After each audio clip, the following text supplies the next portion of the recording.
পশ্চিম আফ্রিকার ছোট্ট দেশ টোগো আফ্রিকার ইতিহাসে এক গুরুত্বপূর্ণ ভূখণ্ড, যার রাজনৈতিক সংগ্রাম, সাংস্কৃতিক ঐতিহ্য এবং আধুনিককালের গণতান্ত্রিক আন্দোলন বিশ্ববাসীর নজর কেড়েছে।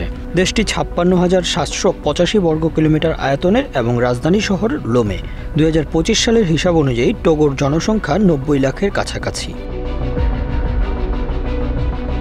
টোগোর ইতিহাস ঔপনিবেশিক শাসনের দীর্ঘ যন্ত্রণার সাক্ষী। ১৯ শতকের শেষ ভাগে দেশটি জার্মান ঔপনিবেশিক শাসনের অধীনে চলে যায় এবং জার্মান টোগোল্যান্ড নামে পরিচিত হয়। প্রথম বিশ্বযুদ্ধের পর এটি ফ্রান্সের হাতে যায় এবং ফরাসি টোগো হিসেবে প্রতিষ্ঠা পায়। ১৯৬০ সালের ২৭ এপ্রিল দেশটি ফ্রান্স থেকে স্বাধীনতা লাভ করে। স্বাধীনতার পরপরই টোগোতে রাজনৈতিক অস্থিরতা শুরু হয়।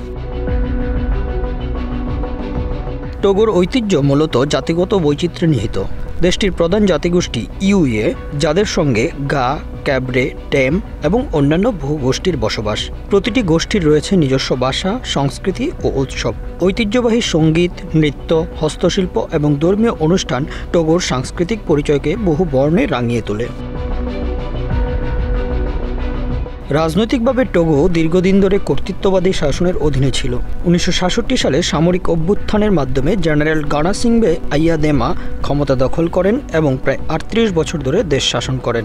২০০৫ সালে মৃত্যুর পর তার ছেলে ফোরে গনাসিংবে আইয়াদেমা ক্ষমতায় আসেন এবং এখন পর্যন্ত তিনি টোগোর প্রেসিডেন্ট হিসেবে আছেন। এই বংশগত শাসনের বিরুদ্ধে টোগোর জনগণের মধ্যে ব্যাপক অসন্তোষ রয়েছে। বর্তমানে টোগোতে গণতন্ত্র ও মানবাধিকার প্রতিষ্ঠার দাবিতে বারবার আন্দোলন হচ্ছে। বিরোধী দল, নাগরিক সমাজ ও যুব সম্প্রদায়ের একটি বড় অংশ আইয়াদেমা সরকারের বিরুদ্ধে দীর্ঘদিন ধরে প্রতিবাদ করে আসছে। তারা প্রেসিডেন্টের পদত্যাগ, নির্বাচনে স্বচ্ছতা, বিচার বিভাগের স্বাধীনতা এবং সংবিধানে প্রেসিডেন্টের মেয়াদের সীমা নির্ধারণের দাবি তুলছে। ২০১৭ সাল থেকে শুরু হওয়া গণ আন্দোলন নতুন মাত্রা পেয়েছে ২০২০ সালের নির্বাচনের পর। বিরোধীরা নির্বাচনে কারচুপির অভিযোগ তোলে, যেটিকে ফোরে আইয়াদেমা সরকার বরাবরই অস্বীকার করেছে। বিভিন্ন সময় নিরাপত্তা বাহিনীর সঙ্গে সংঘর্ষ, ইন্টারনেট বন্ধ, গণগ্রেফতার, মানবাধিকার লঙ্ঘনের ঘটনাও ঘটেছে। এদিকে চলতি বছরের ৩ মে রেফারেন্ডাম ভিত্তিক সংবিধান সংস্কার করে টোগোর পার্লামেন্ট একটি নতুন কাঠামো গ্রহণ করে, যেখানে president of the council of ministers পদে কোনো মেয়াদ সীমা থাকবে না এবং সংসদ নির্দিষ্টভাবে এই পদে রায় দিতে পারবে। প্রেসিডেন্ট ফোরে গনাসিংবে আইয়াদেমা কাউন্সিল অফ মিনিস্টার্সের প্রধান পদে স্বাক্ষর করেন। এরপর থেকে শুরু হয় দেশজুড়ে বিক্ষোভ।